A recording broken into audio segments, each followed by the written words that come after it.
And we are back. We are back. We are back. We are back. Welcome to another night of the Coaching Coach podcast. Man, it's been a good weekend for me. Well, it was good until just a few minutes ago. Stupid Ravens. But how your weekend been going, man? Man, it's been good. Bruce is 5-0, Ole Miss is 5-0, and it was just a great day of watching college football yesterday. And that's why you love this time of the year. You just get to sit back and hang out and enjoy everything. Look, I'm so excited. I forgot about our intro. Well, let me go back to the intro. We would like to welcome everyone to the Coaching Coach podcast. I am your defensive coordinator. My job is to keep points off the board and make sure you don't tear us down. I am Coach Marks. And on the left of me, or my right, or whatever he be at, because I'll be looking at him on the left, but then when I go back and look at the video, he be on the right. He moves around a lot, but that's what offenses do. You got to shift and you got to move. You got to create numbers. You got to create the advantage. But on the left of me or my right is the offensive coordinator. Defense win championships, but offense put butts in seats. And if you can't score, you just can't win. He is Coach Benji. Make sure that you hit that subscribe button and set your notifications so you won't miss an episode of the Coaching Coach podcast. You can listen to us on Apple Podcasts, Spotify, Amazon, or wherever you get your podcasts. And you can catch us live, like right now. Catch the live show on our YouTube page, Coaching Coach Podcast.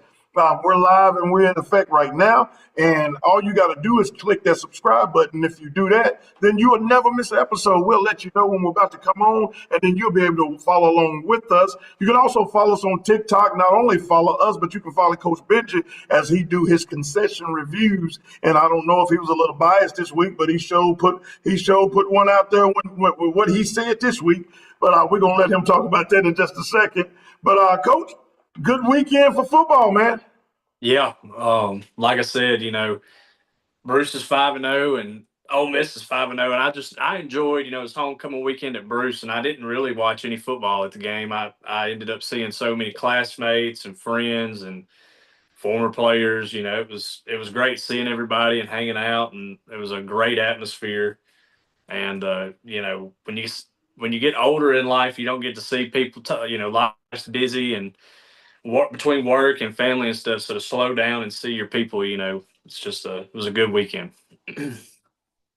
We had a good weekend, man. We was able to class of '95. We was actually celebrating our 30-year anniversary of being out of school, and they honored us at the beginning of the game. A bunch of haters was in the house, but that's fine. Haters gonna hate, lovers gonna love, and we had fun though. We was able, but I can tell my brother, I done got old because when the game was over with, I got over there at the picnic table, I sat down, and I think I fell asleep about 3 or 4 times, and then I said, yeah, it's time for me to go home. Man, the older I get, the more the years keep piling on us, then the less I can stay up. And so, but man, other than that, it was a good weekend. It was a good weekend altogether. It was a terrible Sunday for football for me. We'll talk about that later on. I have just washed my hands with it. But, man, like you said, Ole Miss is 5-0, Bruce is 5-0. Man, I even tried to check. I don't know I don't think that's ever happened before.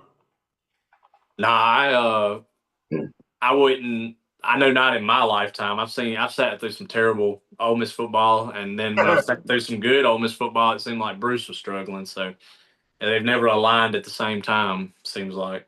Well, I had the pleasure to be in the Joe Lee Dunn interim era after Billy Brewer, and then I had to sit through that Coach Orgeron fiasco, and then I had to deal with Houston Nutt always wanting to find every year he's looking for another job. So I've had my share of some bad seasons, but to see what's going on right now and to see how it's going on both sides. Man, it's just an exciting thing. It just makes you excited about football. You know, I'm not saying I haven't been excited about football, but this really makes you be excited about football. Yeah. You know, on Fridays, it's been a while since we've been able to enjoy the Friday nights, and I look forward to we've been texting in to the school board show on Miss 98, making sure them scores get read out, and then it's always good to wake up on Saturday morning and feel like your team's got a shot. So Well, I tell you this, my brother. I was going to wait about this announcement, but we're going to go ahead and make this announcement now. We will be live pregame Friday night at Trojan Field.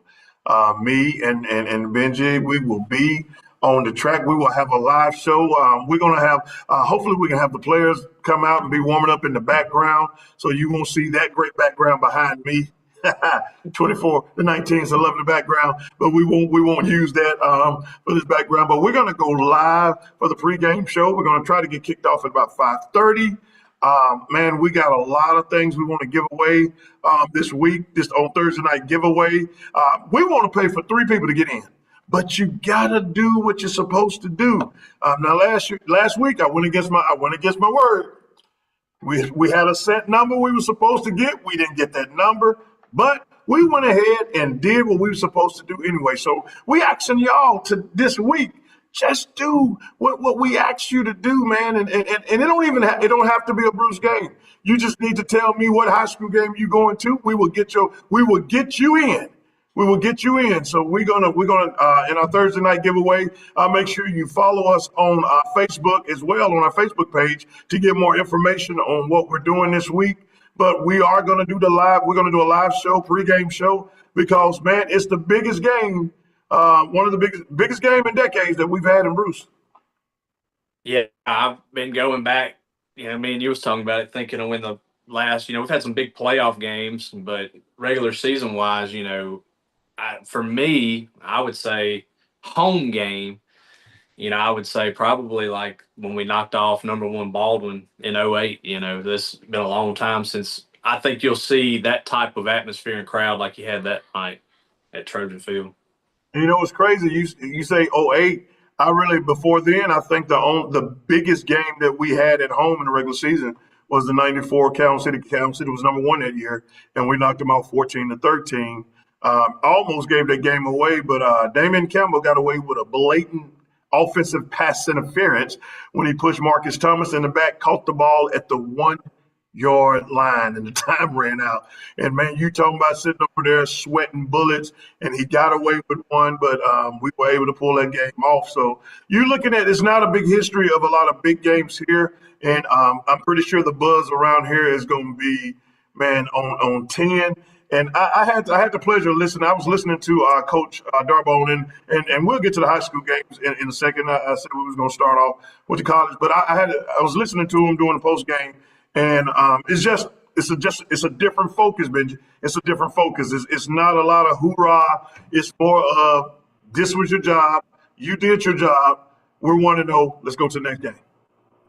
Yeah, I kind of worry. You kind of worry about the moment. I thought Friday night had a chance. We're 4-0. We've been flying high, and big crowd. It's easy to come out, get over emotional, have a mistake, let that affect you. And they never really, there was never a moment in that game where I was like, this could get weird. They just went out and did what they were supposed to do. Homecoming is distracted anyway. Yeah. Homecoming, there's so much stuff going on during the homecoming you got to deal with. Homecoming made people doing doors, and they're trying to get players involved, and sometimes people forget that the players got to play the game. And even when you get to the game, it's somewhat not even about the players, because it's about everything else that's going on. And then you couple that with the homecoming festivities on the other side. So it's a lot of stuff going on. So for them to stay focused enough to pull that game off, it shows that the maturity of the team. It shows the professionalism of our coaches being able to get the teams ready. So Man, I'm looking forward to everything. But man, let's dive into this thing. Man, I heard somebody call it an upset, but how can you be an upset when you're a 3.5 point favorite? Yeah, I said Thursday night that I thought Ole Miss would win the game. I didn't feel like, I didn't feel like we were the underdog in it. When you looked at LSU's offense, I just thought that through 4 games that Ole Miss was the better, more consistent team. Now that LSU defense is real. I think they're really good, but um, I just felt like it was a game we were supposed to win, and we did. And I'm like Lane Kiffin. I'm proud of the fans for treating it that way, not storming the field. Like it That was the expectation, not the exception. I think is how he put it. And that was huge. That was huge. I think we both. I text you and we was thinking the same thing. I was sitting there looking at the TV like, do not rush the field because if I'm not mistaken, last year LSU rushed the field on us. they did. I think last year, and I know they did Dart's first year when we went down there. I So think we were. so apparently the win for us is not is another win. It's 1-0. Yeah. That's how Kiffin looks at it. So big game, and it was a game that you had to keep your eyes glued to the TV because man, it went back and forth. I've heard about LSU's offense. Um, Man, I hate the 3-man rush. I've been screaming it. I felt like that cost us last year in a couple of games where we could, and then we come down to a situation where we had fourth and game again, and boom, we give up the fourth down play. Matter of fact, LSU last year we had a fourth and game, and we gave up the fourth down play. But what did you see in LSU offense that people may not understand? Well, I've seen on like Twitter and stuff. I've seen a lot of people like fire the offensive coordinator. Joe Sloan, I think that's their offensive coordinator, and I thought they did some good things. I liked how they kind of knew their offensive line was a problem, and early in the game when they were having success, you saw them run like now screens, a lot of quick game things to get the ball out of Nuss's hand and easy throws for him. But I just thought that as the game went on and their ability to not establish a running game, it forced them in situations where they had to push it downfield. And I don't know if it's a health issue. I've seen on Twitter where they're saying he's got that he is not healthy. I don't know what it is, but his ability to get the ball downfield, he underthrew one ball that should have been a touchdown. I just thought that, outside of a play where a safety got turned around, they were pretty ineffective downfield passing. And then, they would hit some runs here and there, but once we got ahead, it kind of made them one dimensional to where they couldn't just run at us and things. And we were able to get pressure with a 3-man front. And, that kind of, I think once we started getting pressure, Nuss was definitely not the same after that. He struggled. He was seeing ghosts out there. He was getting out of the pocket as soon as he could. And, that's when you're hitting home as much as we were with a 3-man rush, that's not good. The biggest stat I saw last night is that LSU went 2 for 11 on third downs. Yeah. If you're going 2 for 11 on third down, you're not having a good night. But the fact that they only mustered 256 yards, Ole Miss have the yard wise have the worst defense in Rushing the defense. Yeah. and rushing last night. LSU had 59 rush yards. Yeah, and I don't know how big of a difference the starting back would have made for him. I thought the little freshman 22 they had, I thought he ran hard when he was in the game, but they did not. I don't recall many plays where they moved the line of scrimmage. Like they might have stalemated here and there, but Will Eccles and Xavier Harris, they were Eccles busting had through a their gaps. game. He had a game. I don't know if Houston being winless and inspired him, but Will Eccles had a game last. I think last night was his coming out party. Yesterday, I meant. Yeah, he looked really good, and I thought that and I think that where we've seen trouble with this Ole Miss defense is how over aggressive they play. They're very aggressive, and that's why you saw a lot of success in the Reed game and stuff with Arkansas. And the fact that you didn't have that, they don't have that ability. They're, Nuss is not that mobile of a quarterback. I thought that played into our defense, our front seven. I thought that this was kind of, looking at it all week, I thought that it was just a really good matchup for us. Front seven, you mean front three? Yeah. The Well, I one thought Daugherty played a really good game. yeah. I thought, and Deshaun Womack played. I thought that we finally got something out of him where we had been talking about guys like Womack and Princewell having to come through. Those transfer guys that needed to produce. They actually were able to produce yesterday. And tackling wise, we tackled better yesterday than we had all season long. Yeah, I agree with that. It wasn't a lot of broken tackles. Once they made contact, we was bringing them to the ground, and that was big. The one thing that really irritated me yesterday, Ole Miss had 14 penalties for 109 yards. LSU had 7 penalties for 78 yards. I don't know if there was SEC officials or not, but 21 penalties in a ball game. That to me that. Well, I think the white. If I'm not, I read this somewhere, and I don't know how accurate that report was. But I believe the crew from the Auburn-Oklahoma game was suspended. Now the white hat with this crew is an SEC guy, but this was a Sun Belt crew that had been called up. It was my understanding from what I read. So, Well, and they were send them like back. they were like, we're gonna make sure we're getting our call up today. We're gonna get our money's worth. Send them back because the penalties and for Ole Miss to overcome that, to have 109 yards in penalty, to overcome that, and then the penalties that Ole Miss were getting were back-breaking penalties. These are first downs that's getting called back. Yeah, we would have a chance at like 2nd and 4, 2nd and 5, but instead we're in second and 1st and 20. It doesn't really matter what's on the call sheet when you're in 1st and 20. There's just you're not scheming plays to consistently be in 1st and 20. I mean, it was like every time you looked, we were behind the chains because of penalties. A lot of 1st and 20s, and like you said, you've been on the other side of trying to navigate negative yardage, and it's just for us to be able to get past it. And I was just so impressed with our defense, though. Now, I've never been a fan of the face guard, and it seemed like we're reverting back to the face guard. It's an irritating thing. I mean, I'm screaming. My mom was in there watching it with me, and I'm screaming at the TV, and she told me, "Well, I don't think he can hear you, son." But when you see the face guard, and you just like, man, just get your head around. Yeah. There's a couple of passes that probably would have been picked off if we had our head around. Yeah, I thought that I said it Thursday that I thought if we got pressure on him, he would throw it to us, and he tried to. I mean, he really tried to throw it to us.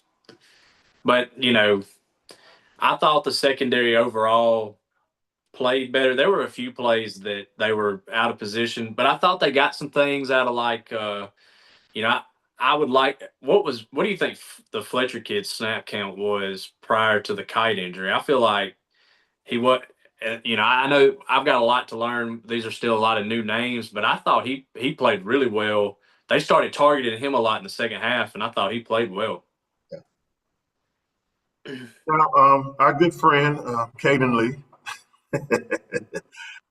you know how I feel about that. He had a huge fumble there. And I'm, we recover from it, and I wonder, do we bust open the game after that fumble? And he's struggling this year, and I'm wondering if is he hurt? What's going on? Because this is not the same Caden Lee we saw last year. I don't know. He does make up with it. He had a pretty big reception with a long run after that, and then had the touchdown reception. So he kind of made up for it. But man, that was a killer fumble. You're talking about potentially going into halftime with a 24-7 lead.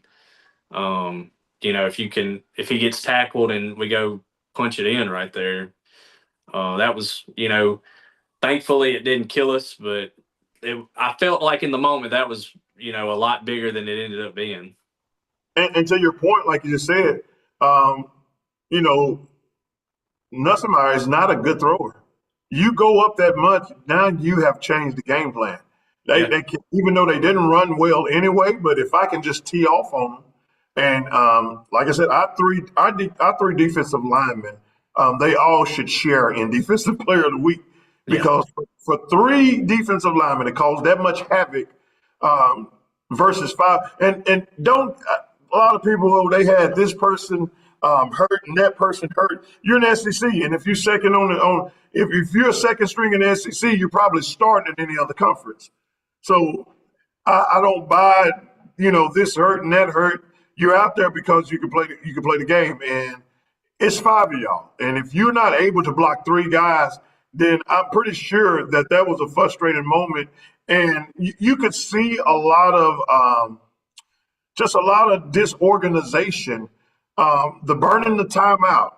It also kind of reminded me of the year when LSU had that poor clock management and had a chance to come back and upset us, but didn't have the timeouts. And you could just see that the disorganization. Is Brian Kelly in trouble?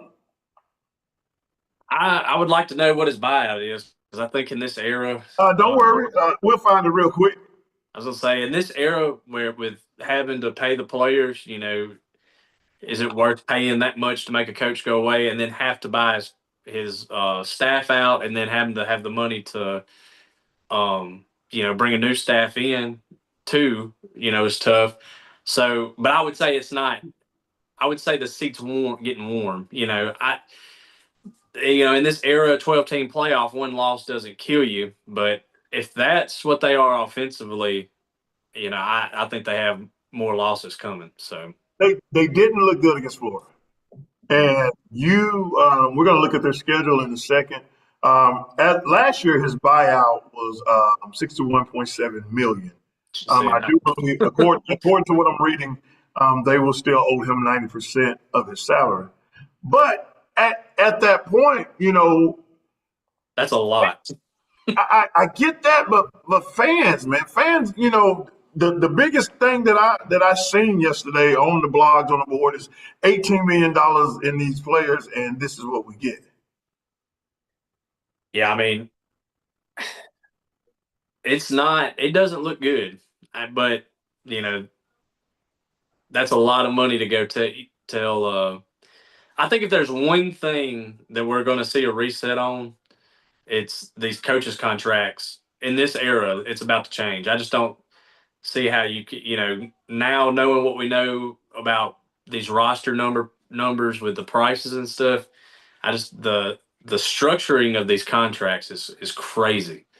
So the seat might be warm, but for that price, I can't go past warm. This is what LSU has. I mean, they get South Carolina at home, and to me, that's still a scary game. South Carolina is still. There was a reason that they was ranked in the preseason. They may not have accomplished what they need to accomplish, but it's a reason that they're ranked. Then they got to go to a red hot Vanderbilt team following week, and then they get Texas A&M at home. They get a pissed off Alabama team that feel disrespected from the world, and they're going to take it out on everybody else. They got to go to Alabama. They get Arkansas at home. They get a Western Kentucky, then they got to go to Oklahoma. So they have three very, very, very difficult road games in Vandy, Alabama, and Oklahoma. If they go 1-3 in that situation, they're out of the playoffs. Yeah. And I would think defensively, that defense can carry them. They remind me a lot of Ole Miss last year, except we were better at quarterback. But I thought the way we struggled to run the football last year. But I do think, with that schedule, 9-3 is on the table, and you're not in the playoffs at 9-3. So 9-3, and that's not acceptable. They brought him there to win a championship and be in the playoff contention. That school is not. They're not satisfied, and to be honest, we're getting to that point to where 9-3 and 8-4 is no longer sufficient. Ole Miss fans, we haven't won. We haven't been in the SEC championship. They were the reason we didn't have the opportunity because of a wide right field goal attempt. But if they go 9-3, the fan base is not going to be pleased.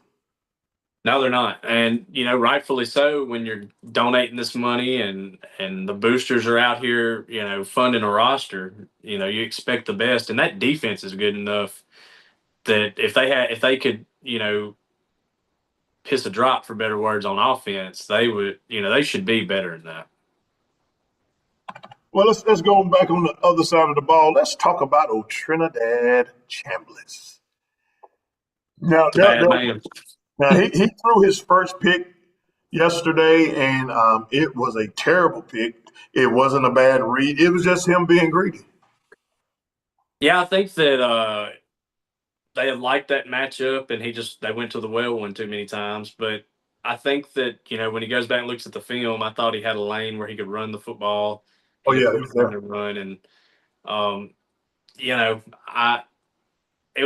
going to turn the ball over at some point, and I'd rather him be out there pushing it downfield and the receiver had a chance. I mean, it was kind of a wacky play because that was he tipped it to himself, right? That wasn't that the one that was tipped to itself, or was that the one that got caught that? So, I mean, it wasn't like throwing it high over the middle and just completely missing. It was a competitive play that didn't turn out our way. So, but I thought, outside of that, he was fantastic. One of the biggest things that everybody is saying about him that he haven't faced a top-notch defense. He hasn't played a real SEC defense. Now, the three games that he started in Arkansas, he was 21 for 29 for 353 yards, and he had 60. And he also had 62 yards rushing. Against Tulane, 307 yards and had 112 yards rushing. But against a top-notch SEC defense, he had 314 yards passing and 71 yards rushing. Yeah, he was elite, and he can do it in so many ways. Like when LSU would be in that man situation and then backs turned, he could just pull it down and run it. They could scheme the quarterback run. They could read run game, and then he's very effective as a passer. So he can get you in a lot of ways. I'm glad you said effective as a passer. Have we had a real legit runner that could accurately pass the ball? I mean, Corral could move pretty good when he was healthy. But did he run like this? No, not like that. I would say like maybe Te'amu, because Te'amu can move, but he tried. He was a passer first. Like this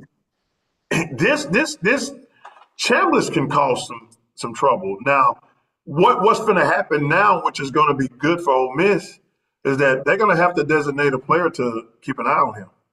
Yeah. And if you're rushing 4 and you got to keep number 5 to keep an eye on him, at that point he can if you're only rushing 4 and our offensive line doing the job, it's going to take away a lot of blitzing now because you got to keep an eye on him. Well, he's able to, the way if you were like, hey, we're going to stop quarterback run or try to mitigate that threat, he's good enough throwing the ball to hit in man coverage. He's good enough to extend the play and climb the pocket and get upfield when that pressure's coming. How many times did he just on third down? Did you see him kind of climb the pocket and then just take off? It wasn't like he was pushing it outside and trying to run. Like he's eyes downfield, climbing the pocket, and then able to run. Maybe Lamar Jackson needs to look at that because his hamstring is hurt. Hamstring is the one injury that you really can't prove if it's hurt or not. But I'm pretty sure when you're down 30, I said I was going to come down. We're focusing on Ole Miss right now. Yeah, on easy, Coach, easy. But Lamar Jackson needs to take notes. Climb up, and when it's not there, take off and quit trying to. Okay, that's what I find most. That's what I find most impressive about him is because it's not like he sees pressure, so he's like, let's evacuate. Like, no, he's like, I'm gonna step, climb. Like that's real quarterback stuff right there. And the beauty, he gets one more home game before he has to hit the road. Yeah. So whatever they got that they're working on to try to make sure he has, what he has, he gets one more home game to get it right. Is Austin Simmons now Drew Bledsoe? Kind of makes you wonder. I'm not willing to go there yet because we've just, like I've said, we've seen when you're Kiffin's guy, like we believe Simmons is, he sticks with you. So until we don't have proof that that's not the case, but I mean, he's won over a fan base. He's winning over a locker room. I'm sure he's winning over a coaching staff. They all got bonuses for winning the SEC game yesterday, a big SEC game. I think it's starting to look that way. Hard to go back, if it ain't broke, then while we're fixing it. Keyone Lacy once again had a decent outing. To have 87 yards against an LSU front line. Yeah. We rushed the ball. I was so impressed with our rush stats. I think on yesterday we had Ole Miss had 170 yards rushing. Yeah. And that's effective.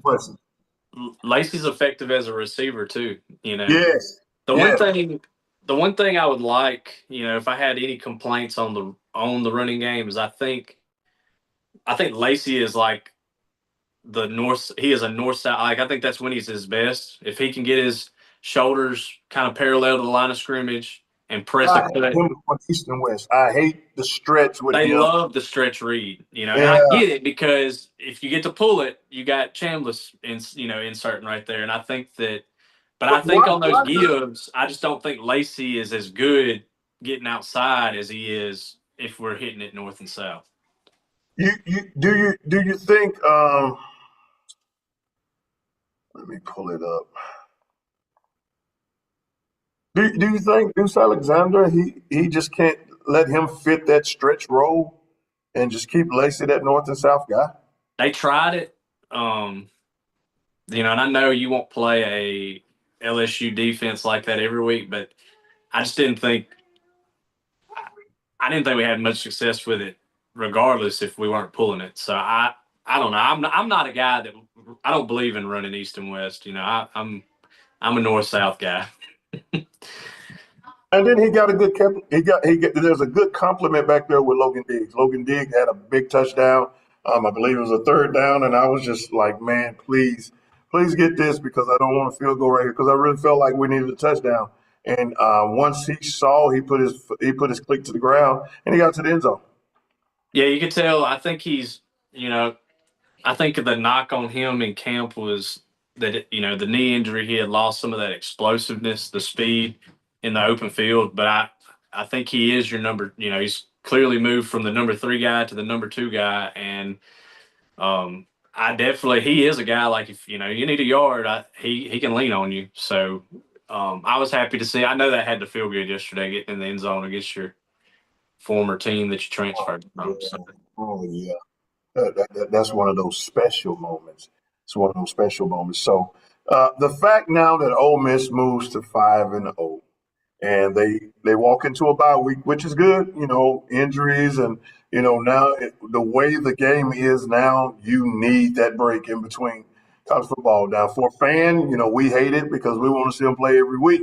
But I do believe that this came at a perfect time to get that right now. So looking into the future, Ole Miss gets a non-conference game against Washington State. They already set that time to 11:45 kickoff time, and then the next week they go to Georgia. Then we go to Oklahoma. We have back-to-back big games that. Let's just say this right here. Georgia, Oklahoma. You split those games and went out. What seed are we? Did we win the SEC championship or lose it? Because if you split those games, you're one loss in conference play. I believe you're playing in the conference championship game. And I think the winner of the SEC is either the 1 or the 2 seed, and then the loser is probably the 5. I wish the loser wouldn't be affected by the seeding. I wish the SEC championship or anybody's championship game would be a bonus and not a negative. Well, I think It's I almost think like an the extra playoff game. I think the loser of this. I think the winner is the one or the two. And then the Big Ten winner will be the one or the two, and then I think the loser of the SEC championship's the five. Fine. So I think you win the SEC if what you say happens, and they won it, I think they're the one of the two, and then if they were to lose a conference championship game, they're the five. But that's that's a You, tall order. you get those two games, and it's at Georgia, not looking over Washington State, and I'm pretty sure that our coaches will do a good job of making sure that the kids are focused. But you handle that next week, you're 6-0. Then you go to Georgia, and not a it's not the Georgia of 3 years ago. It's not the Georgia 3 years ago, but also on the flip side, you will be in Athens. Yeah. And all of the check downs and all the adjustments you're not going to hear amongst the pitches.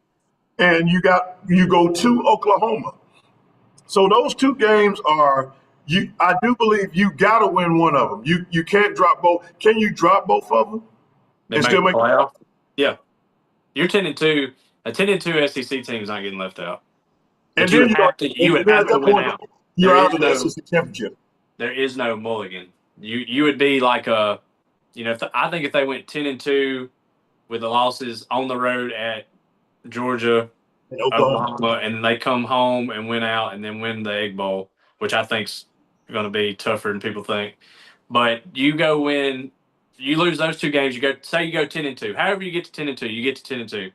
You're probably like an 8 or 9, and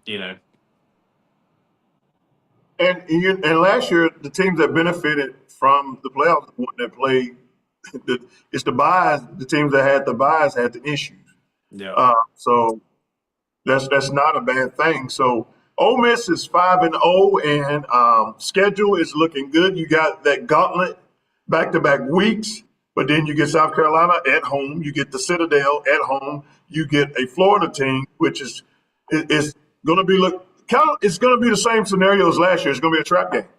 Yeah, except I think that somehow they're worse on offense. Your hope there is like if they give you as much trouble scoring as they did last year, they are not going to be able to score. So, you get that. I think that I think the benefit for Ole Miss is that these games are at home. Yes. I think Lane Kiffin's record at home is like 29-5 or something like that. Like he has a really good home record.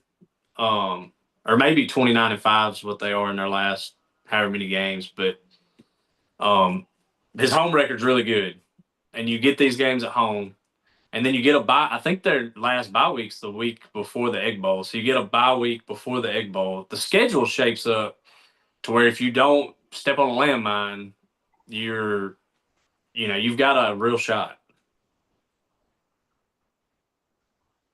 I was trying to pull up his home record at Ole Miss. I wasn't able to just pull that up right off the bat, but man, he's going down. He's going to end up being.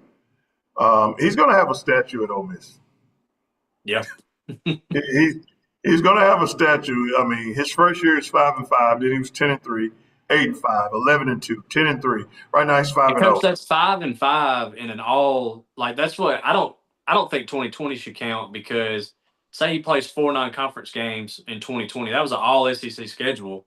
He's probably 8-4. He wins 5. Won the Outback Bowl though. Yeah, and he won. He went 4. So he went 4-5 in the league. So you add 4 non-conference games to that. His first year in 2020, he should have been, in a regular year would probably be 8-4. So I mean, well, that was the year that we didn't play any out of conference game or very few. Yeah. No, we didn't. We just played Indiana in the Outback Bowl. That was an all conference. The COVID year. We didn't travel outside of the conference. So I mean, he's going to have a statue. He's going to have a statue at Ole Miss, no matter when he decides to leave, because he's going down as one of the best coaches in Ole Miss history. So 5-0 feeling, we here. Get used to it. Get used to my face with an Ole Miss hat on. Get used to me. I've spent years of losing. So, yes, I'm going to rub it in. I'm going to enjoy all of this. But let's take it down Highway 82. And the Tennessee Volunteers was able to beat the Mississippi State Bulldogs in overtime. Yeah, that was a really good game to watch too. And I thought that Tennessee was going to blow it, at the end and not even have the chance to get to overtime. There was some clock management issues for Heupel. It was a weird ending, but I think you got to tip your cap to Jeff Levy and them guys at Mississippi State, because that's a team that plays hard. Like it never seemed like every time Tennessee threw a punch, they were throwing two punches. It just they played really well, and outside of a couple plays, I think they would have won that game. I really think the defense got tired at the end. Yeah, I really felt that because for Tennessee, Tennessee was able to get the drive to tie it up, and then in the overtime period, it was almost like crap. You could see it in their faces, like let's get going, but it's still one of those things like we might have just blew an opportunity. We had them on the ropes, and we kind of let them off the hook. And team stats wise, Mississippi State had 378 total yards, went 8 for 19 on third down. Tennessee had 471 yards, and they were 5 of 14 on third down. Both teams rushed for 100. Tennessee had 136, but Mississippi State had 198 yards. So, but they only had 180 yards passing on 29 attempts on 18 completions. So, pretty balanced on their end. But you're going to have to, and the penalty was even. Tennessee had 6, and Mississippi State had 6. Possession.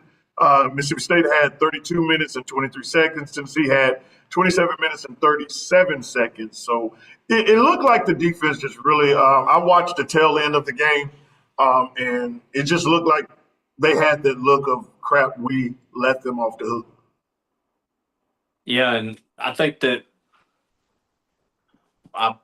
if I'm not mistaken, Tennessee had like one offensive touchdown before the fourth quarter. Like they had Mississippi State made some mistakes on offense that led to defensive touchdowns for Tennessee. And, it's when you're playing that underdog role, and you've got to play against a team like that, you can't make those mistakes. Easy to bet with house money. Just looking at Mississippi State's schedule, they do go to Texas A&M this weekend, which is that's going to be now.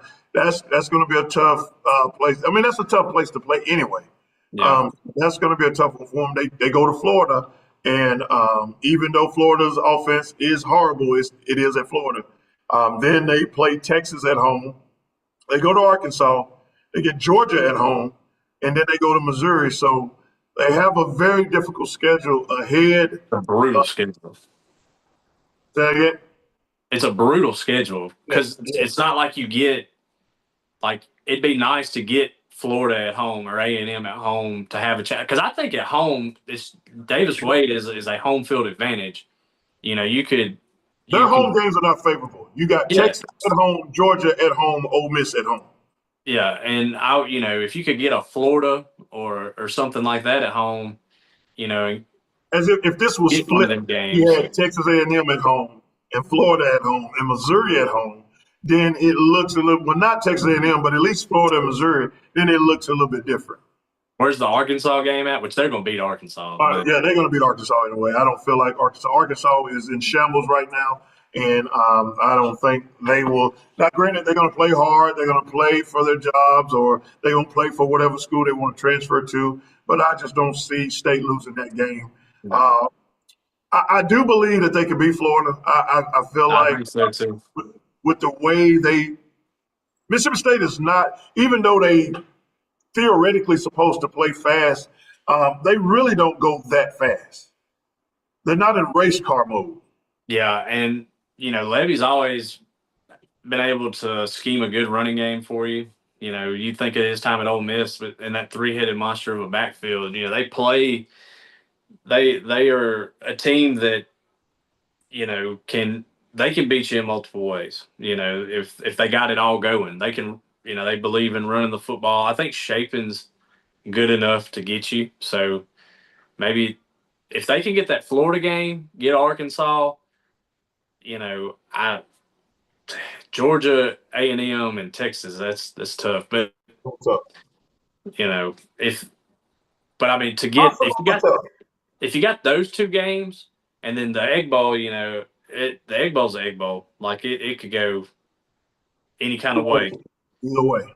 Uh, the fact that you're sitting there talking about 6, 7 wins for what they believed, what the media and everybody believed this could be, I think that they've done a heck of a job. Yes. Yes, and that right there boosts recruiting right off the bat. And no one talks about the fact that the commitment that they've made to baseball takes away from your foot, in this era, Yes. takes away from your football program. So the fact that they're able to overcome that, is I just think they've done a heck of a job. Well, let's go ahead and round out the rest of the top 25. On Friday night, Virginia upset Florida State in double overtime. Arizona State pulls out the win against TCU, which was a shock to me. So that was two teams in the top 25 that dropped. You had Ohio State doing their job, beating Washington 24-6. A double overtime thriller, man. It was some awesome games. Oregon and Penn State. Yeah. And I thought Penn State had switched up, had got the momentum on their side. They drove down, tied the ball game. They came and they scored first and come down to a fourth down. And if you make that stop, you got that win. But Oregon was able to punch it in. And then when you went into the second overtime, Oregon got the touchdown and the 2-point conversion. And on the very first play of the second overtime, Penn State threw the pick. So Penn State drops to 3-1. Oregon is now 5-0. Alabama. Is Alabama back, or did they go anywhere? Did they just go to the back room and really didn't leave? And everybody was talking about them, and they could hear. You know how it is when you go to the room and everybody think you're left, and you can hear them talking about you. Is that what happened? Alabama, everybody talking because they thought they had left the house. I think so. I think that they just walked into a buzzsaw week one and kind of got exposed. But I really like Ty Simpson. Like I thought he was a gamer last night. And they just kind of stymied Georgia offensively. And Georgia does what Georgia does. We've seen where you kind of saw it last year. I think Alabama kind of blew the game open early, and then Georgia just goes on a tear to get back into it, and then Alabama stole it at the end last year, and it was kind of they got back into the game, but they couldn't get over the hump and win it. What if? Because I'm looking at Alabama's schedule right now. They got Vandy at home this weekend. I don't think Vandy will be able to. Vandy's having an awesome season, but I don't believe they'll go into Bryant Denham Stadium and beat Alabama. They got Vandy at home. They go to Missouri. They got Tennessee at home. Go to South Carolina. They get LSU at home. They get Oklahoma at home, and then the Iron Bowl. What's the likelihood of Alabama winning out? I think it's definitely on the table. Getting that Georgia game kind of sets them up to make their run now. They've kind of. I don't think that in their mind they would have said like, "Hey, if we can trade a win at Georgia for a loss at Florida State and even it out, we'd be back on." I don't think that's how they thought about it, but that's where they're at. But now winning that game puts them back in position to make that run. I may be foolish for saying this. I think if there's a team to watch that I'm just a little curious about, is Missouri. Like you got there to Missouri. Drinkwitz has done a really good job there. I think they have the exact same record as Ole Miss over the last 3 seasons. I think they've done a good job. Going there. If there was one that's left that I think could be a stumbling. I'm kind of curious about that one. Missouri kind of. I'm not sold on them yet. I'm not where you at with them. I feel like Missouri is a benefactor of being in such a strong conference. I think they. I don't. I feel like once they have to fight within their conference, I think they're going to be exposed. I may be wrong, but I just feel like now I haven't watched a lot of games on them. Just a couple of things that I've watched and I looked at. I just feel like they're getting a lot of benefits. Let me just. I want to. I want to look at I thought they this. looked really good in the once they kind of settled down in that Kansas game. That's really all I've watched, and I was just like, they've got the pieces. Seem to be like I think they're better at quarterback than they were a year ago, and the Missouri to me looks like Mississippi State as far as what's happening. All right, they beat Central Arkansas, they beat Kansas, they beat Louisiana, they beat South Carolina, 29-20. They beat UMass. They in the same situation that Mississippi State is in. They get Alabama, they get Auburn, they get Vandy, they get Texas A&M, they get Mississippi State, they get Oklahoma, and they get Arkansas. And like I said, I feel like that they are benefiting from being in such a strong conference. I think that once conference play start, then who they really are, which I don't. I feel like Missouri is a 8-4 team. I feel like that's where they're going to end up 8-4. I don't think they're going to beat Alabama. Um, I think the Vandy game is going to be tougher than they think. I don't feel like they'll beat Texas A&M. I don't feel like they'll beat Oklahoma. So with Oklahoma, A&M, and Alabama, I say that's three losses right there. The Vandy and the State game, them two games could be either two losses or one of them. I think Missouri goes 8-4. and they very well could. I think they're interesting. I did from when I watched that Kansas game, I just saw some things that I liked, But we live in such a week to week world now. You can be got it on any Saturday, and then once you drop one of those and your playoff chances go down, anything could happen. So I mean, I think that there's a lot of teams you can make a case that could be 11-1 or 8-4. And I think that, and I'm not saying Missouri can get to 11-1, but I think their ceilings. I think their ceilings 10-2 if things played out right for them. I still don't. I'm still not sold of them being an SEC. That's Well, the they problem. definitely are. Out of all the teams that's in it, Just don't fit. they're not the fit. Yeah, They are a Big 12 team to me. yeah, they're Let's trade them and let's get TCU to the SEC. TCU. You don't want Kansas for the basketball? No. They just man. Let's either get TCU or let's get. I want another Texas team in there. Well, that you tie in those rivalries to Arkansas from the old South. What is that? The old Southwest Conference. If you Yeah. get a TCU or somebody SMU or Oh man.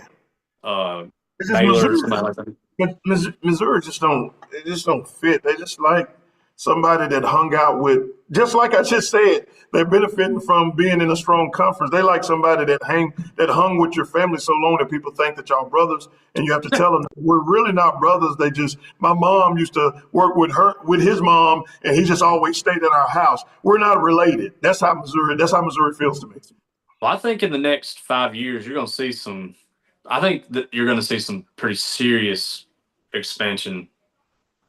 I think the ACC is the next conference to get Pac-12, Oh my and God. then, but I also think that the Big 12 could lose some teams too. It's But bad. I think if we expand, I think you're going to see us take. I think the ACC teams are coming in. It's bad enough that you have to see an Oregon versus Penn State for a division game. Can you imagine Clemson going to somewhere in California for a division game? Yeah. Well, Cal's in the ACC. Like, what sense does that make? Like, I think they could already. I'm pretty sure Clemson could right now because is Cal not in the ACC? Let me I think check. that's right. The Golden Bears. I mean, Let's see. ACC teams.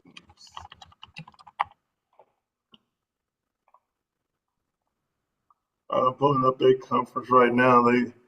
Um, Stanford in California. that's crazy. That The is the Atlantic, dumbest thing. That's the Stanford's in dumbest the thing in the Atlantic world. Coast Conference. Oh my goodness. That'll be like, let's put Bruce and Mendenhall in the same division or what sense? That's crazy. Yeah. And they are the only two West Coast teams that are in the ACC. Yeah. Now I mean, SMU is in the ACC. yeah. We can't. We need to pull Miami out of the ACC and bring them to the SEC. That's the one thing you have to give the SEC credit for is it seems every time they've expanded, even though Missouri don't feel It like a makes fit sense. But geographically, it makes sense. how long do they sit back and be like, okay, we're tired of making sense. We got to get some. We Well, got I to get mean, some. they're the king. Like I think if they went into the Big 12 to get teams, it makes sense for them and they could do it. And if they wanted to go in the ACC and get Miami or Florida State or Virginia or North Carolina, it geographically that makes sense. And I think that's what they would do. They're not going to go grab Oregon State and be like, "Hey, come join." They're not going to do something like that. The one team that I'm shocked that has never been in the conversation. I've always thought Memphis at one point would end up in the SEC, and it hasn't happened yet. I don't know why Memphis ain't a Big 12 school. Like to me, that makes the most sense for them. You know, I want an SEC because I'm tired of Memphis players. Uh, Let me continue with the scores. You got Texas A&M defeated Auburn 16-10. Indiana beats Iowa 20-15. Iowa State beats Arizona 39-14. You got Georgia Tech pulling off not an upset, but the comeback win over Wake Forest in overtime 30-29. Vanderbilt handled Utah State. Vanderbilt is doing what you're supposed to do. Win the game you're supposed to win. 55-35. Missouri beat Massachusetts 42-6. Illinois beat USC 34-32. Notre Dame said, Arkansas, come here, sit down, shut up, and don't go back outside. They pull out the woodshed on Arkansas and beat them 56-13. And you told me that the coach get fired. Mm-hmm. Yeah, he said it was going to happen, and they are in shambles now.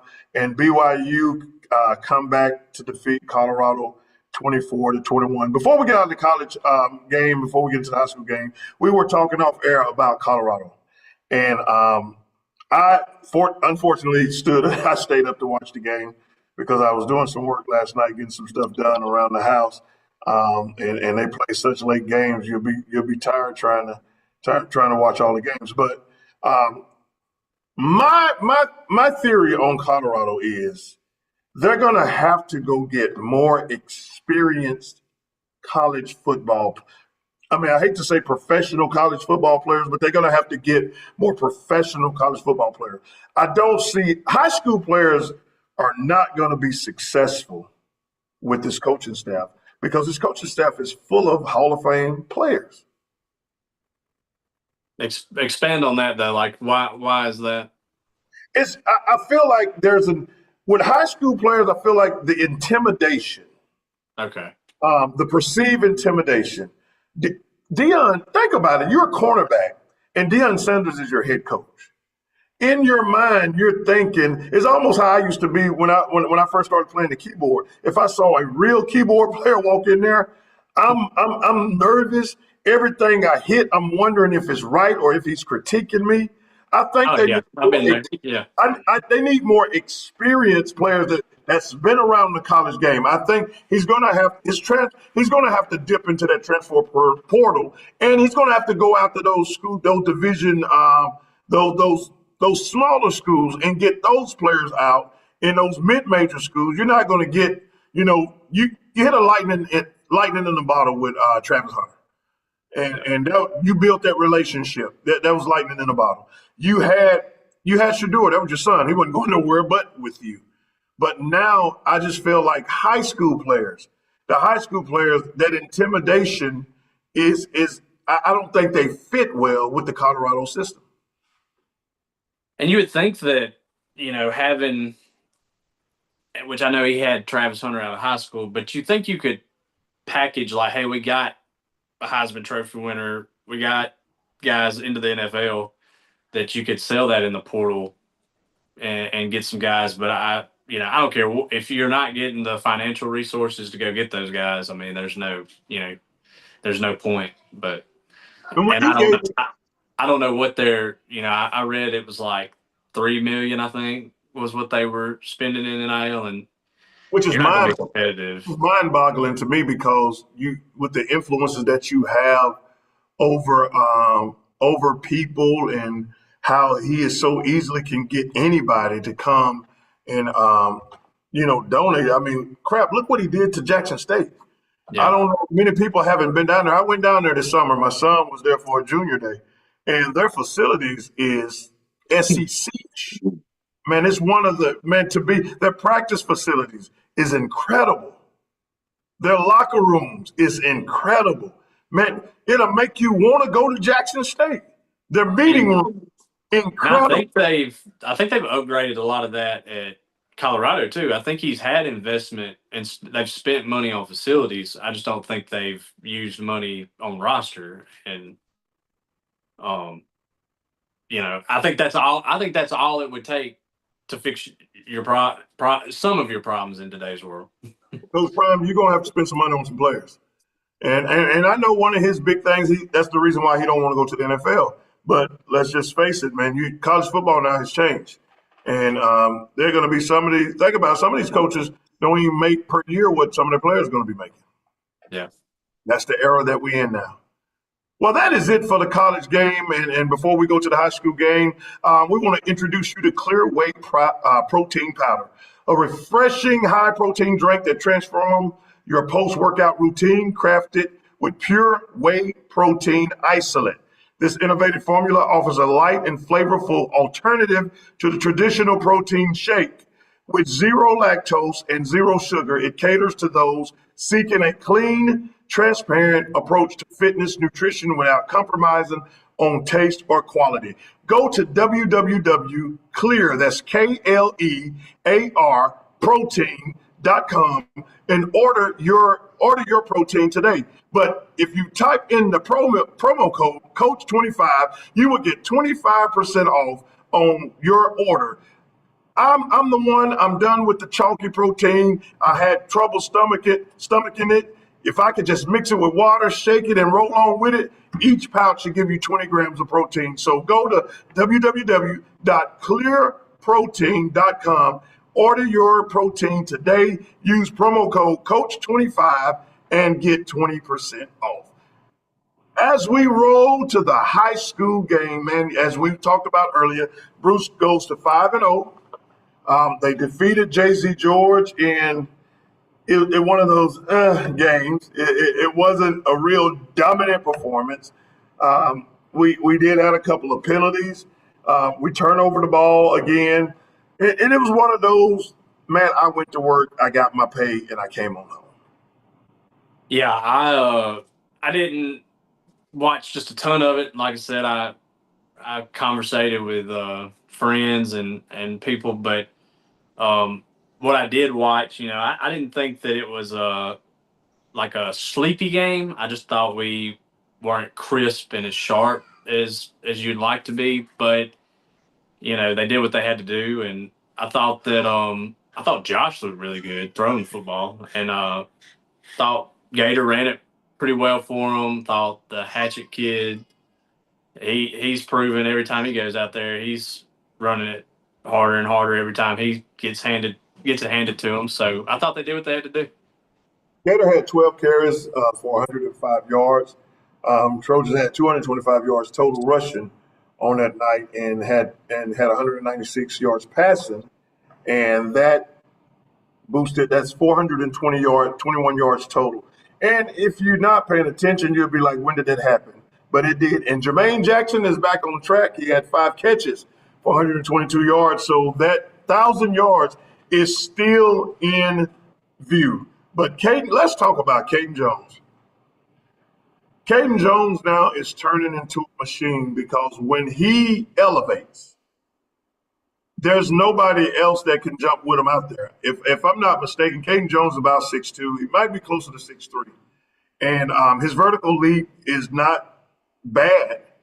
But when he goes up there with those big hands, he is a safety blanket for now he did fumble the ball. Maybe he should have put it in his hands and not in his arms, but he did fumble the ball, but he is becoming a safety blanket for Joshua. Caden Jones had 4 catches for 71 yards and a touchdown, but it's just the fact that the way he's moving the chains is what's been impressive to me.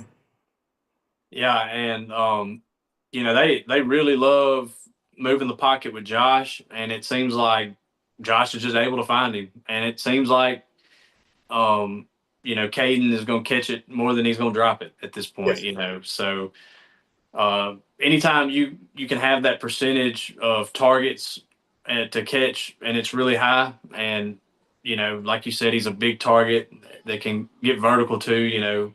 It's got to be a comforting feeling for your quarterback to be able to know like he can look at his sometimes I'm like he's getting to like his third read on that. So I mean, to get to your third read, be able to get rid of the ball, and have a guy that's going to catch it on the third read, like that's not your number one choice. That's huge. The one thing I've been impressed with Joshua on his throws is the rollout out route that he's throwing. To make that throw on the move. And I watched 3 of those. He threw 3 of them to Jermaine. Jermaine caught 2 of them. But when I say those balls right on the money, it was either going to the player or was going out of bounds. Because if you miss that throw, that's 6 points going the other way. And he's been able to roll out, and he's been hitting that throw. And that's one in high school football. That's one of the hardest throws to make, to be on the run and to hit that out route or the outside hitch or the outside comeback. And he's been putting it right on the money. Especially, I think that it, even more, just as important as being on the money for that comeback is timing, and the fact that he's got the timing with it too. That's a big time type of throw. It's not. I wouldn't say that's like your highest percentage on the high school level throw, but they're able to make hay with it. Well, we need to get some type of graphic because we're on the 1,000-yard watch now. And right now, Jermaine is at 514. So we're on the 1,000-yard watch now. So we're gonna build something to where we can show where he's at week to week because he have an opportunity to do something that has only been done once. And it's definitely on the table because they like targeting him vertically. Like it's not like he has to do it with a bunch of yak. Like they like him on the deep ball. And if he continues at this pace, he will get that 1,000 yards, and that will be, as a sophomore, monumental. Mama Jackson might well get ready for knocks on the doors because when you got a kid that can do that, and if he keep his head on straight, and what I mean by that is just stay focused to the craft. Right. Most time with high school kids, it's so easy to get caught up in your own sauce. Mm-hmm. But you forget that you got to keep staring at it. If you don't keep staring at that thing, then it's going to sit down at the bottom and it's not going to be good for nothing. So as long as he keeps staring the pot and continue to get better, the sky is the limit for the kid. Just to run down some stats on that night, Joshua was 10 of 16 for 196. Naquan was 9 carries for 49 yards. Freshman Hatchet had 8 carries for 57 yards and a touchdown. Jermaine Jackson had 1 catch for 6 yards and a touchdown. James Gator had 12 carries for 105 yards and a touchdown. Joshua Long had 1 carry for 8 yards. Only 3 receptions on the night. Jermaine had 5 catches for 122. Aiden Welch had a catch for 3 yards, and Caden Jones had 4 catches for 71 yards. Marcus Brownlee is turning into a tackle machine. I wanted to see how many total tackles he got on the year because he is really he's turning into that type. Right now, he has 59 total tackles, which is well in range to eclipse that 100 yard. I meant that 100 tackle mark. And what's more impressive, he got 10 and a half tackle for loss on the season. Yeah, that is impressive. And Marcus is the type of player, once he hits you, and one of the things that if you close your eyes during that game, you heard popping. Yeah. You haven't heard that in Bruce in a while. Yeah. Like you can hear the pops, and they are flying to the football. Tylen Eccles flying. Elijah Berry, sophomore Elijah Berry had the game of his life. He was at that. I think he was in one technique, and he was causing havoc.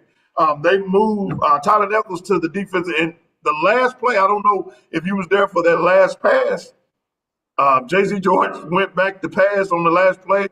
And Tylen Eccles kissed him in the mouth. I mean, he hit him so hard.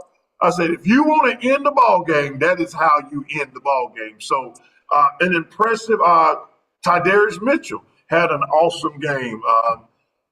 They didn't. JB was out, and JD was. JD dressed out, but he didn't play. And they were able to handle business without. They was missing two key starters. Two key starters on defense and JD, the other running back. So we got a stable of running backs. So now it's time to talk about the big game. Water Valley comes into town, and let me shoot these numbers towards you. Man, when I was looking at this stuff, it blew my mind.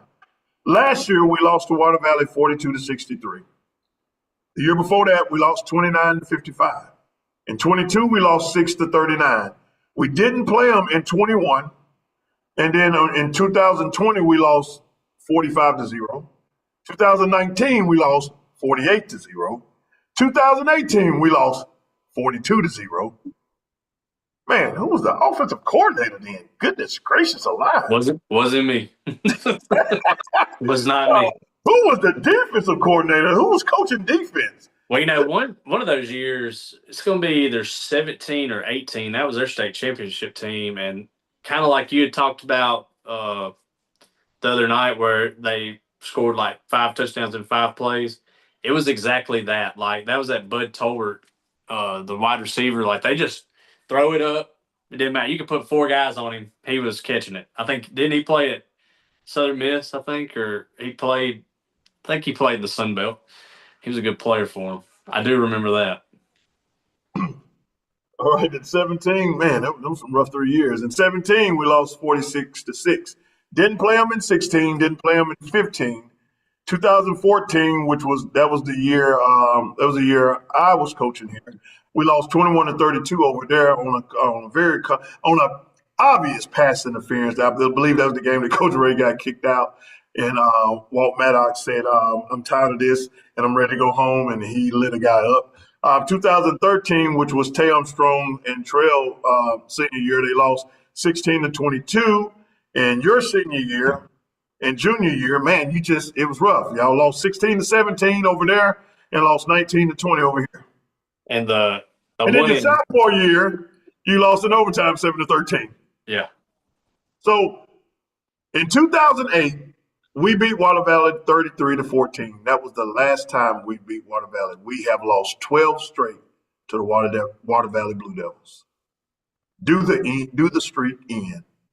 I think there's a good chance for it. No, I don't want to hear no chance. I want to know, do the streak end on Friday night? Well, I can't jinx anything. I can't jinx anything. I'm superstitious. I've got to be like, I can't, I'll say this much. I think that the recent history of this matchup has been a very offensive series, and I do think we're going to see some fireworks Friday. And I believe we're going to come out. I'll go ahead and say it, Coach. I believe we're going to come out on the right side of it this time. Give me a score. Let's go 38-32. Oh, that's a lot of points. Let's see. Let me write that down.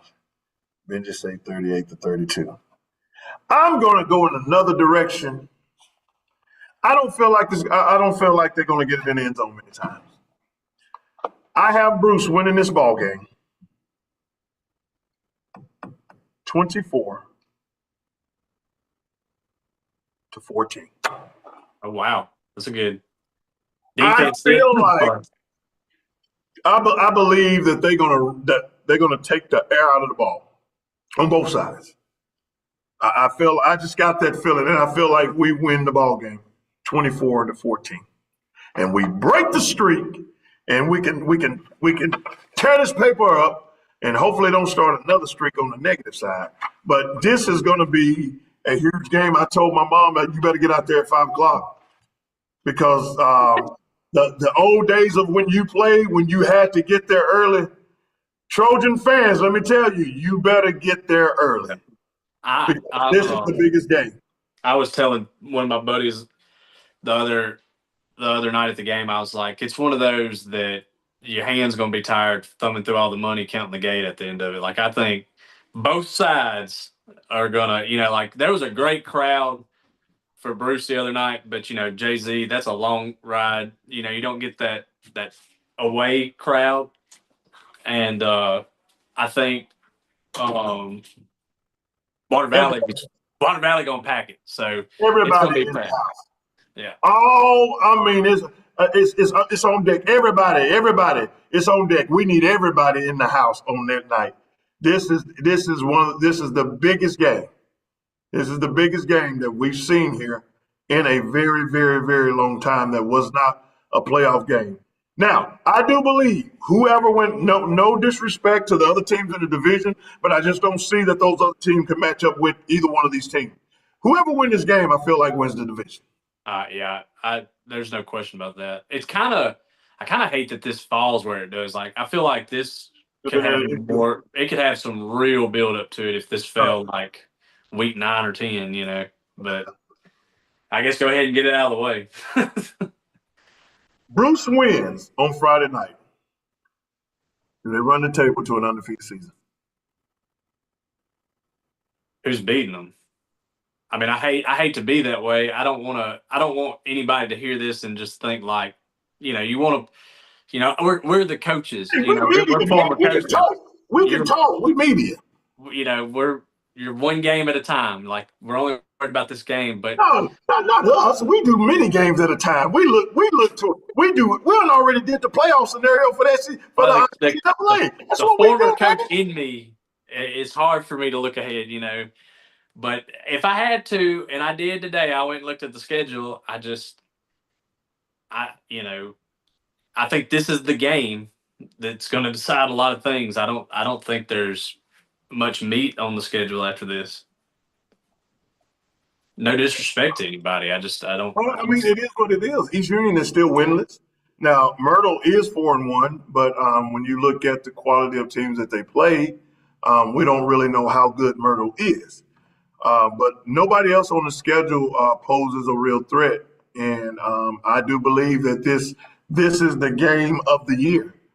This is the game of the year, I believe. I'm with you on that. All right, just to go over some other scores in the county. Calhoun City went to Shaw and just said, look, y'all just sit here. Let us do what we got to do, and y'all can go back to your regular schedule program. They won 44-0. Let's see, man. Let's as I'm looking at the Russian, I think this fella's playing with me. He didn't even give him the ball this week, so I don't know. Come on, man. He didn't even give him the ball this week. I don't know if he was hurt or what, man. He's messing with our trends. Jennings, you gotta come. You gotta talk to us, man. He didn't even get a carry, coach. He's trying to prove that the recipe ain't the recipe, but I mean, the numbers didn't lie. Hey, but the numbers. He didn't, and he probably was out. If he didn't carry the ball, then that means our numbers are still legit. It's still That's there. true. He didn't break the. Yeah, that's true. But they really didn't have to do much of anything. I think it looked like everybody that touched the ball scored a touchdown, and it really wasn't. Zay Pittman had 2 touchdowns. Harlem had a touchdown. Jamaris Hill had a touchdown. Sally had a touchdown. So it just really wasn't. They didn't really have to, exert a lot of energy. They only carried the ball 9 times. Really? They only carried the ball 9 times. That's efficient offense right there. They ran. This is what's going to blow your mind. They ran 16 plays. Wow. 7 pass attempts and 9 carries. That is getting it done. And let's score this touchdown. And so when you look at those stats right there, that's scoring on the first and second play. Yeah, that's crazy. That's getting it done. That's a dominant performance. When you score 41 points off of 16 plays, you talk about efficient. Yeah, that's a high EPA. Whew.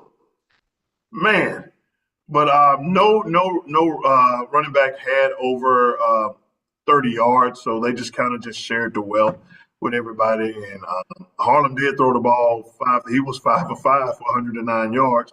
So it was just basically, hey, let's just get the job done and let's get on out of here. Let's not spend a lot of time in this 2 hours away from the home, and let's go on. Cal City next week, they play Hamilton at home.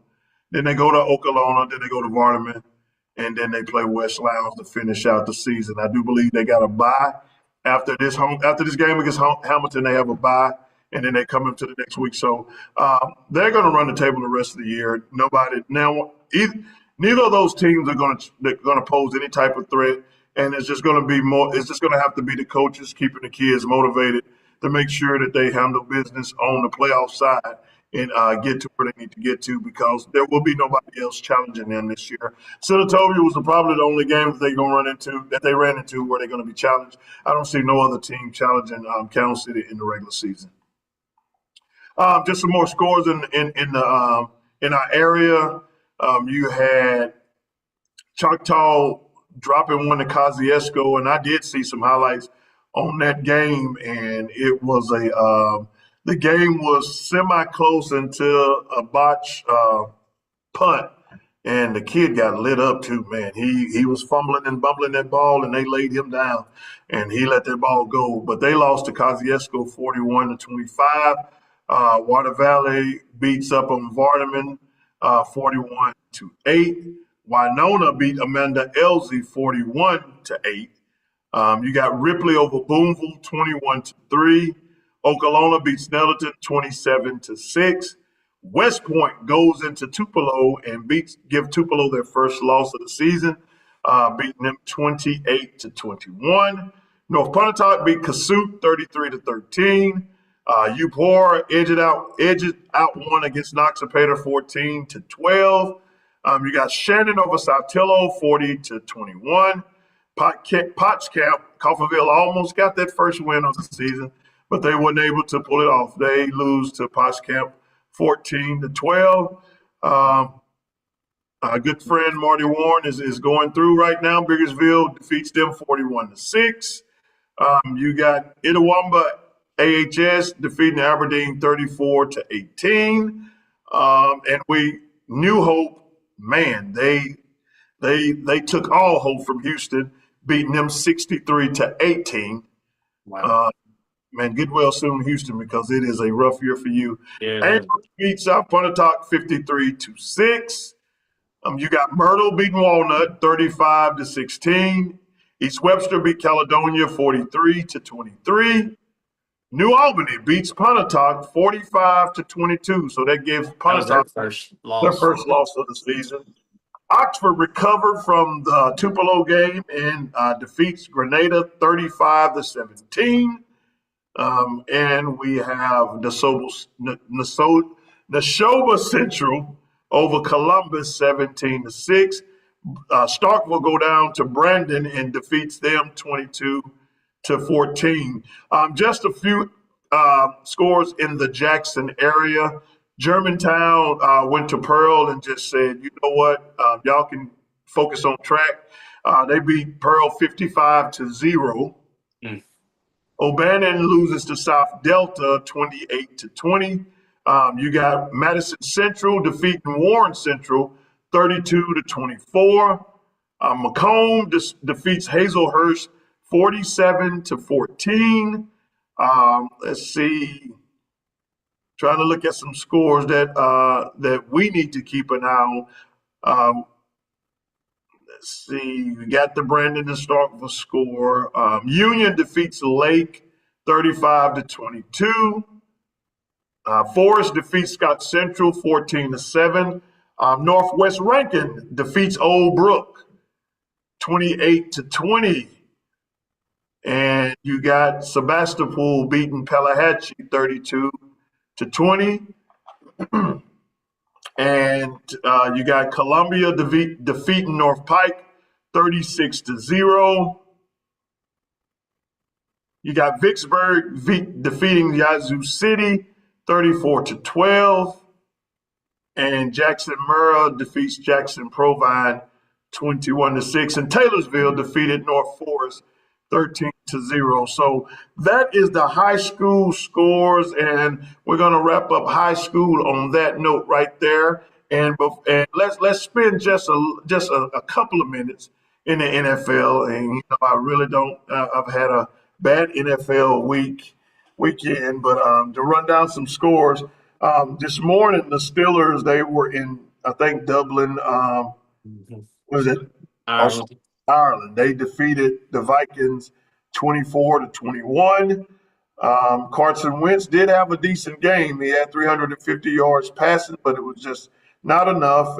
But DK Metcalf had his biggest game of the year as a Steeler, had 5 receptions for 126 yards and a touchdown. The Falcons defeated the Commanders 34-27. Michael Penix Jr. Eclipsed the 300-yard mark today. Very efficient, 20-26, 313 yards and 2 touchdowns. The Bills beat the Saints. Oh, man, you Saints fans, get well soon. I know it's looking bad. It's looking grim. 31-19, you are 0-4. Just want to tell my sister, you are 0-4. But I can't really talk. The Lions defeat the Browns 34-10. The Patriots defeated the Panthers 42-13. The New York Football Giants defeated the Chargers 21-18. And Jackson Dart accounted for 2 of those touchdowns. He threw for 1 and he ran for 1. I haven't had an opportunity to watch the games. I did hear a couple of interviews, but is it Dart season for the rest of the year?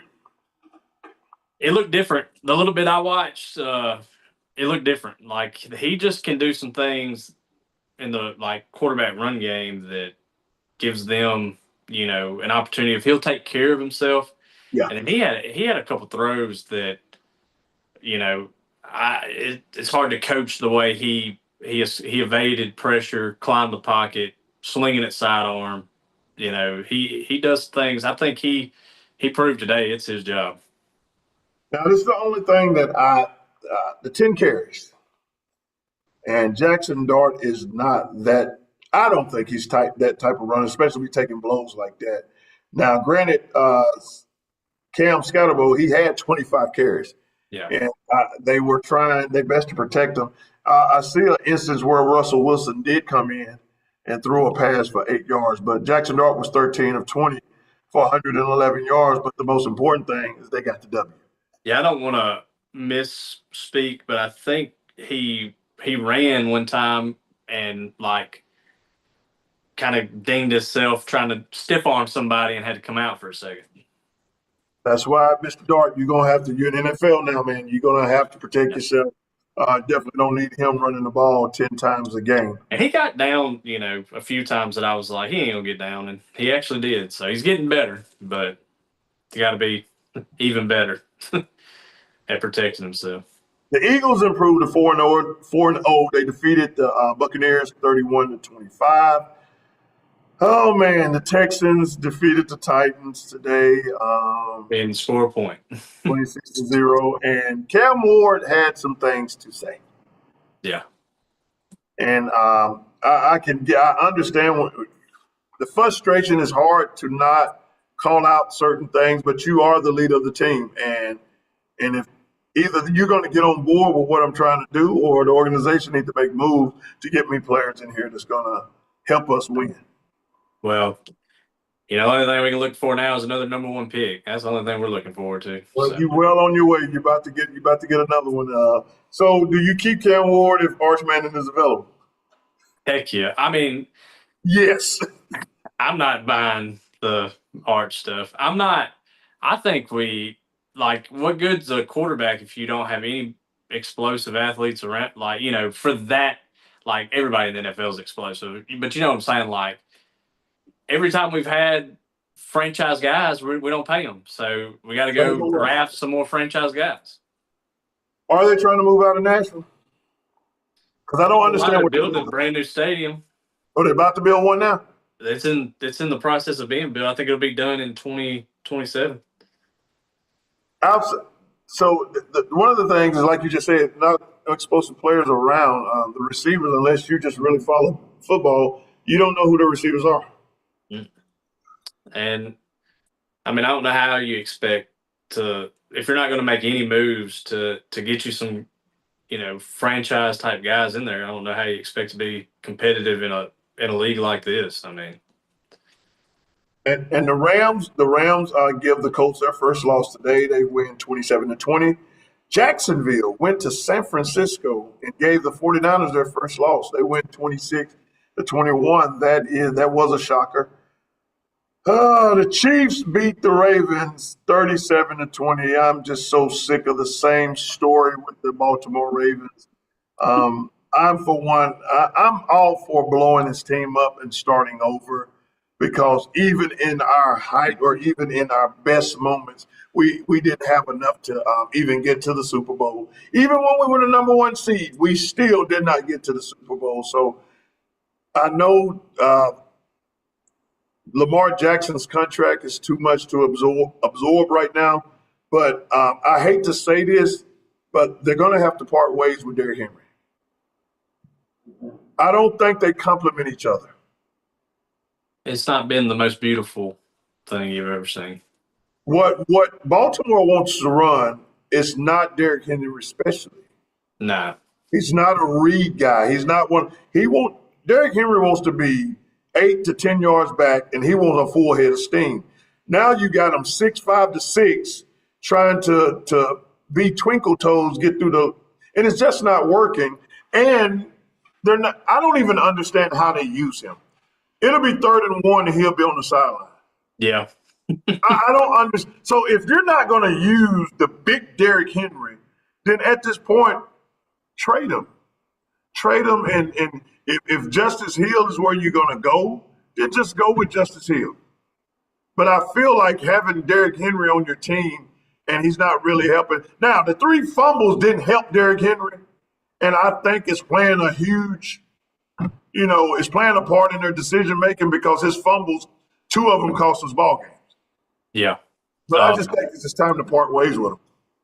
I mean, I don't listen to a lot of NFL right now because my team's so bad, it's hard for me to just get really excited about it. But you might be the only person I know that's like, hey, blow this Ravens team up. So yeah. It's just time to start over, because the thing is, the last 4 or 5 years, we haven't got over the hump.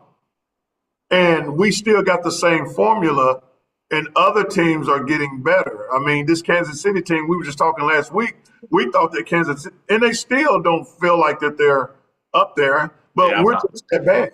I'm not buying them. I mean, freaking Aaron Rodgers is leading the Steelers to a 3-1 record. It's just time to start over. And I feel like you can't get rid of Lamar Jackson's contract. It's too much. But it's just time to part ways with Derrick Henry, and let's just move on to something else. Not saying he's done with as a running back, but it just don't fit. Him and Lamar don't fit. They don't fit at all. And I think they force, and it causes a play caller to force things. In an interview, Josh Allen, just a good example. They was asking Josh Allen about his interceptions. And in so many words, he was basically saying, as long as Stephon Diggs was there, he was having to force the ball to him. And it was, when somebody's whining about the football and you forcing it to them, it's going to cause you to make some mistakes. Yeah. Now that he can just go find who's open, he's having. I mean, crap. He had an MVP year last year. It's kind of Steve Nash's, but he was MVP last year, and he's having a good year right now. Yeah. And both of those years happened with the absence of Stephon Diggs. Like his receivers is Keon Cole and Shakir and Elijah Moore. Those are his receivers. And And that's real. I think their window's definitely open.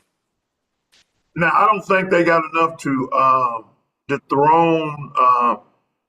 And I'm pretty sure Patrick Mahomes, they'll get it figured out. I do believe they will make a move. I think they will make a move to try to get Tyreek Hill back to Kansas City. I just got a feeling that they will do that. I think I believe if the Dolphins lose tomorrow, I think they will fire their coach. Yeah. I believe tomorrow is a win, and you're still in. If the Jets pull, and I can't really call it upset, but if the Jets win tomorrow, I do believe that McDonald will be fired Tuesday morning. Yeah, that to me, like early season blowing something up, like just looking at it, that's where, it may be time. The Bears went to Las Vegas and they defeated the Raiders. And right now, the Packers are playing the Cowboys. The Packers are up 13-2. I really know how Cowboys fans feel now. They have expectations and get it knocked off. I get it. On tomorrow night, it is a doubleheader. You got the Jets traveling to Miami, 0-3 Jets versus the 0-3 Miami Dolphins. Fisher Ray, sorry, my man, but your Dolphins are terrible. The Bengals are 2-1. They will be traveling to the thin air of Denver to take on the Broncos, who is 1-2. So those are the two games tomorrow. So we got a big week coming up. We still will have our Thursday night pregame show. We will be posting on the different type of giveaways that we're going to do. And Friday night, we will do a live pregame show from Trojan Field. Me and the coach back to our regular stomping grounds, back to where we belong, but not on the field because we will probably mess it up. But we're just going to be close enough to where we can do the show and feel the aura of just to feel what winning feels like. But we're not going to get too close, so Trojan fans, calm down. We're not coming back to coach. You don't have to call the superintendent and say, look, those two guys that we did not have success with are on the field, and we need to remove them off the field. We're just going to be there to support. Yeah, I'm looking forward to it. I think, it's been a long time since, Bruce fans have had this, and I think you need to soak all of it up. Don't take it for granted and get there early, be loud, and be ready to support. Well. So, a good weekend of football, and man, if we don't get off, we'll be on here another hour talking about stuff, and that's the beauty about it, man. I'll be excited.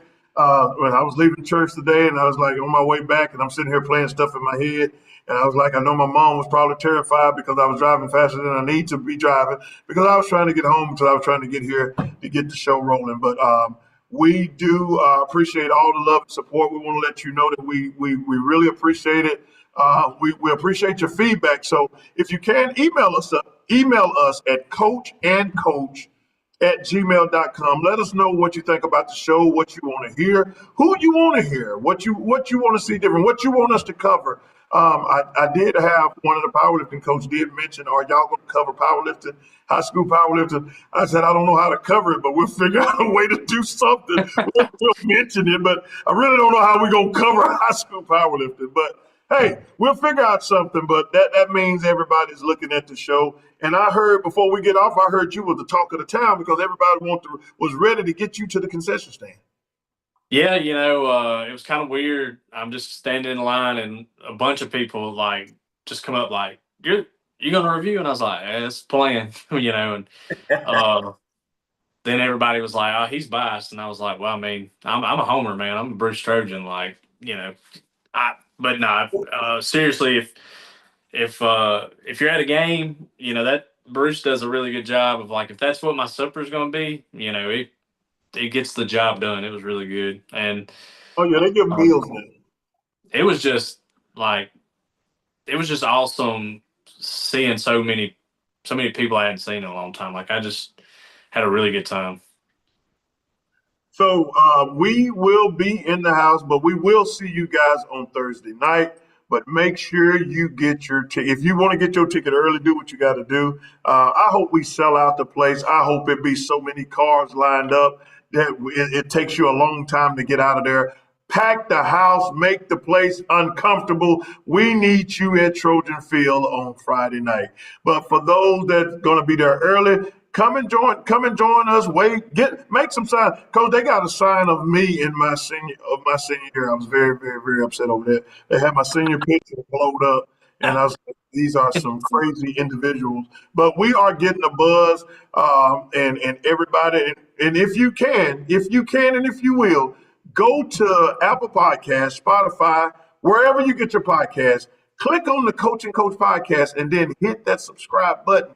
And when you hit that subscribe button, set your notification. That way, when we do these shows, you won't miss a show. You won't miss a show. So once again, we appreciate all your support and all your love. Until we see you again, that is the coach here. Is it that way? Is it that way? Nah, other way. Other way. Other way. All right, Yeah. I don't know what I'm looking at. My screen is messed up. His screen is messed up. Everybody's screen is messed up. But he is the coach. And he's the one to get this thing rolling. I'm the one that just, defense, you don't have to do a lot of planning. You just show up. Remember Coach Maddox. That's a flat lie. Coach is carrying this thing. I'm just here. Hey, Coach Maddox back in the day had one sheet of paper. That's all we needed, and we got the job done. But Coach Ray had a book, and I had to study and learn. So until we see you the next time, keep on living, keep on going. Don't drop the football, and if you do, pick it up. Don't sit there and look at the fumble. Pick it up. Life sometime will do that to you sometime. You will fumble sometime. Somebody might hit you hard enough, no matter how tight you got the football. But when you drop the football, pick the football back up. Don't sit there and look at it. Don't Cam Newton that thing. Pick it up, get back up, and let's go. Until the next time we see you, Coach and Coach Podcast.